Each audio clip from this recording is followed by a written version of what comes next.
Ce 22 juillet, le prince George fête ses 11 ans. Alors que son grand-père, Charles III, porte la couronne qui reviendra ensuite à William, l'enfant sait déjà qu'il est le deuxième dans l'ordre de succession et à ce titre, appelé à régner. Même s'il ne devra honorer officiellement cette fonction d'héritier qu'à partir de ses 35 ans. Il s'y prépare déjà. Pure People vous dévoile les dessous de l'éducation de ce petit roi. 19 mois après qu'un conte de fées moderne a fait de Kate et William les jeunes mariés les plus célèbres du monde, le couple royal attend officiellement celui qui pourrait bien devenir le bébé le plus célèbre du monde. Ainsi le très sérieux journal américain Washington Post annonçait-il l'arrivée imminente de celui qu'on allait longtemps surnommer Baby George. Le baby a grandi. George de Galles fête aujourd'hui son 11e anniversaire. Et s'il reste bien sûr un enfant, il n'est à l'évidence pas vu comme tel. Plutôt, comme celui qu'il va devenir plus tard, le futur roi d'Angleterre. Un rôle auquel on le prépare depuis tout petit mais qui ne lui aurait été révélé qu'il y a 4 ans. On le fera en temps et en heure. Pour l'instant, il s'agit simplement de maintenir un environnement sûr et stable autour de lui et de lui témoigner le plus d'amour possible, avait expliqué en 2016 le prince William à la BBC à propos de ce moment charnière de la vie de son fils où il serait informé de son destin extraordinaire. Si est arrivé en 2020. C'était un moment très contrôlé, évoque le biographe Robert Lacey auprès du magazine People. Il n'était pas question de provoquer chez cet enfant le même chamboulement que celui que William avait connu. Le fils de Charles et Diana avait en effet appris qu'il porterait la couronne de façon très désordonnée, rappelle le biographe. Amaya Arrieta, la styliste en charge d'habiller les 3 enfants nuance toutefois ce propos. Selon elle, George le sait depuis le début. Il a toujours eu un rôle plus important, il y a eu de nombreux événements avec son arrière-grand-mère ou son arrière-grand-père où il était seul. Je pense qu'ils ont dû avoir cette conversation très tôt. George tient la main de son père pour mieux marcher dans ses pas avec ou sans conversation. Ses parents lui ont, quoi qu'il en soit, donné dès son plus jeune âge les armes nécessaires à l'exercice de sa fonction. Et l'une des premières choses que l'on a apprises au petit prince, c'est à se comporter comme tel, même s'il casse parfois les codes royaux. Pour ce faire, rien de mieux que de suivre les traces d'un prince, en l'occurrence, son père. Ainsi que depuis tout petit, les observateurs royaux ont noté que George tenait régulièrement la main, non de sa mère, comme la plupart des enfants, mais celle de William. Il n'est pas rare de voir un père avec son fils pour poser les bases de son rôle et de ses responsabilités dans la vie de famille, a expliqué Jasmine Peters, une spécialiste des questions de parentalité au Daily Mail. De fait, on pense souvent qu'il faut un homme pour élever un garçon et en faire un homme. Cela pourrait refléter le fait que Kate et William sont traditionnels.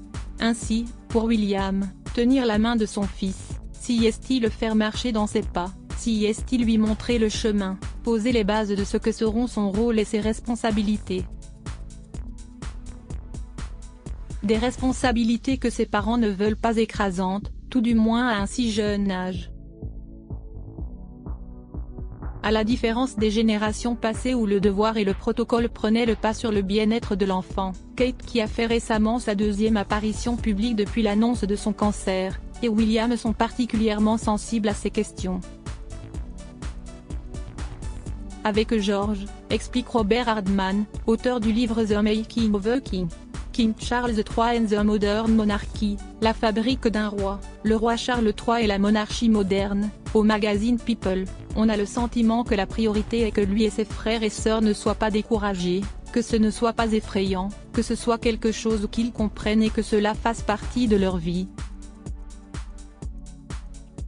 Il faut faire en sorte que ce soit aussi discret, aussi normal, si l'on peut appeler cela normal, et aussi agréable que possible.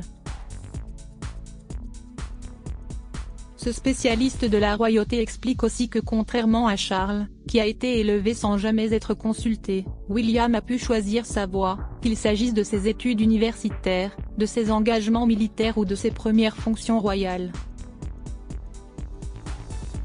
Logiquement, George devrait bénéficier de la même autonomie.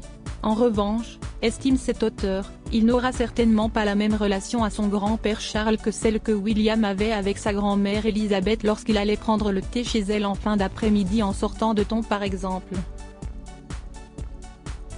Mais à la différence de William, souhaitons à George de ne pas connaître le drame vécu par son père et son oncle Harry, et de grandir avec ses deux parents à ses côtés. Si l'éducation d'un enfant, fût-il un futur roi, passe par sa famille, elle passe aussi par l'école. Et de ce point de vue, la première dans laquelle George est entré a été choisie sur mesure. La Thomas Battersea School met ainsi, non sans exigence, l'accent sur l'apprentissage par l'expérience et le développement personnel, encourageant les élèves à penser de manière critique et à s'exprimer librement. Elle propose un programme d'études complet qui comprend des matières traditionnelles comme l'anglais, les mathématiques et les sciences, mais aussi des matières plus modernes comme l'informatique, le théâtre et le mandarin. Enfin, et surtout, les enseignants de la Thomas Battersea School sont connus pour leur approche bienveillante et leur soutien aux élèves même si certains ont eu des gros problèmes, créant un environnement d'apprentissage positif et inclusif.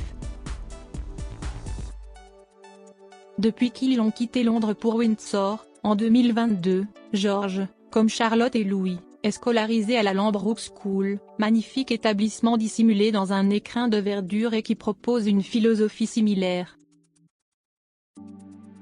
George doit apprendre à gérer son stress. Il ne sera probablement pas de même dans les futurs établissements qu'il sera amené à fréquenter à partir de la rentrée 2026 comme Eton College par exemple, connu pour la rigueur de sa discipline et son approche plus traditionnaliste. Les tests que le prince a en partie déjà passés sont d'ailleurs à l'image de ces écoles, très élitistes. L'un d'eux est presque un test de stress, note un connaisseur auprès du magazine Hello. Eton l'a conçu de manière à ce que vous ne puissiez pas obtenir 100% et il est adaptatif, donc mieux vous répondez, plus il devient difficile. Savoir gérer son stress fait à l'évidence partie des qualités que doit posséder un roi. De ce point de vue, les parents de George lui font pratiquer plusieurs disciplines sportives. Tout bébé, il allait déjà à la piscine, puis, il a pratiqué des arts martiaux, et en bon représentant de l'aristocratie anglaise, il va de soi qu'il a déjà un bon jeu de raquettes, lui qui a échangé quelques balles avec l'ami de sa maman, Roger Federer.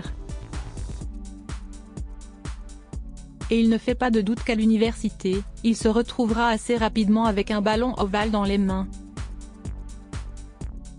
Autant de disciplines qui devraient lui permettre de canaliser son énergie. Il en va de même de ses émotions.